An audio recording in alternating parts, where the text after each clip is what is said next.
Florida has a new chief financial officer, and now that CFO, along with the governor, are leaning into Florida Doge efforts. Their sights are set on two Democratic-led municipalities. Take a look. Governor Ron DeSantis named State Senator Blaise Ingoglia of Spring Hill as the state's new chief financial officer, and Ingoglia got right to work.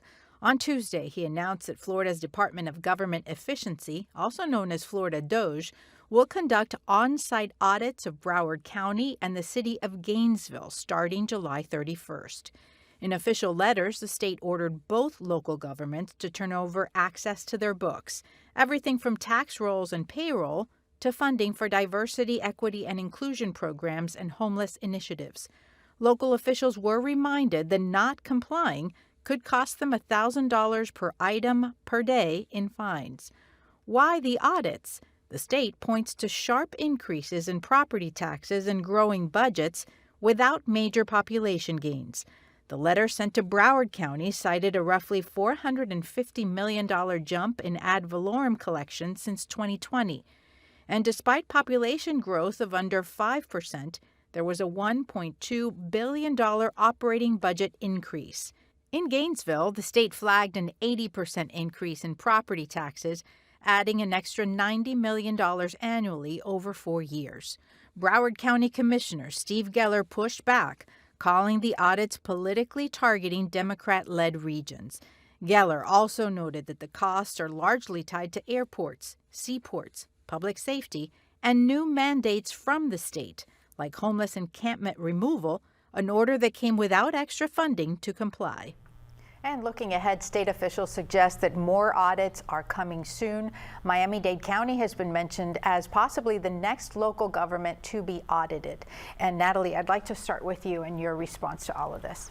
So, I think that if you look across the state, there are actually communities that are actually asking for support in doing these type of audits. I mean, Jacksonville came out in April and, had a council member ask for the support to do this, because I think if we want transparency, if you are good fiscal stewards of the dollars that you're collecting from the taxpayers, you would want to partner with the state to make sure that those dollars are being used effectively. And we can state that some of those growths in our cost are due to inflation, they're due to, making sure that our wages are appropriately set at the county and the city levels. They could be airports and seaports, but there also are examples like a Rose Bowl float that they paid $800,000 for. So, I don't know about you guys, but when I do my budget at home, there's always some fat to trim. And I think that, if we are being transparent, we really want to do what's best for the citizens of our state. These audits are healthy. Colby? Yeah, I think across party lines, as Natalie mentioned, local officials want to make sure that they're not spending unnecessary money that is putting additional pressure on taxpayers. Pinellas County, the Board of County Commissioners earlier this year invited a Doge audit. The governor has kind of created a campaign to get county governments to just kind of self-audit, which is why we have the situation that we have now with Broward County.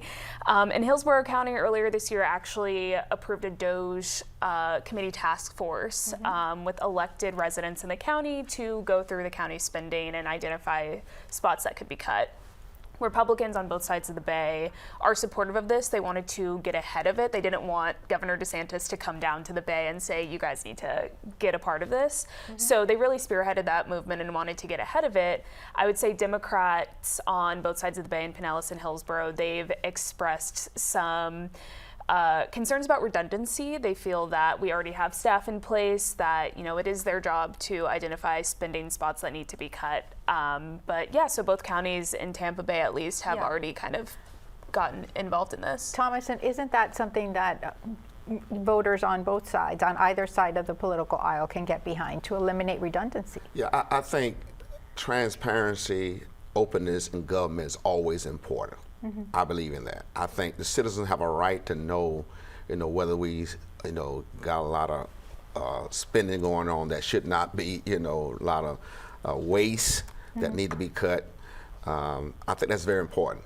But also, we don't want duplicity of service. Now, the county commission, I know that we had, when I was there back in, from 1996 to 2007, we hired an internal auditor to come in. In fact, we put it into the charter that we have to have an internal auditor to audit us. okay, which will supposedly help us be able to trim any fat, any redundancy, any duplication of service. So in some instances, you should already have someone in place that's doing this work.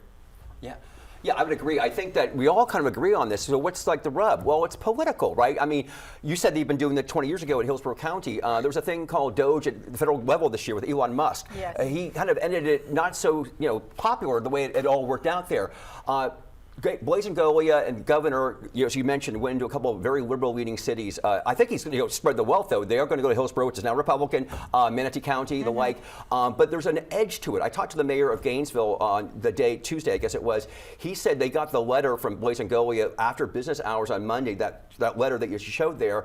And they also mentioned that he questioned the numbers. He said the numbers were not accurate, what they were charging, how much their budget had gone up in the last year or so. But he also said, I'm happy to work with these guys because they have to, by the way, they get these fines overhanging them. The big political thing underneath this, though, is the campaign to, if not eliminate outright property taxes, but to severely reduce them, which local governments are very concerned about. This conversation is just getting started, but actually DeSantis and Ngolia are campaigning weekly, to start pushing this out there without us really knowing what's going to happen on the other side. Yeah, it sounds great to get rid of property taxes. They are really high these days.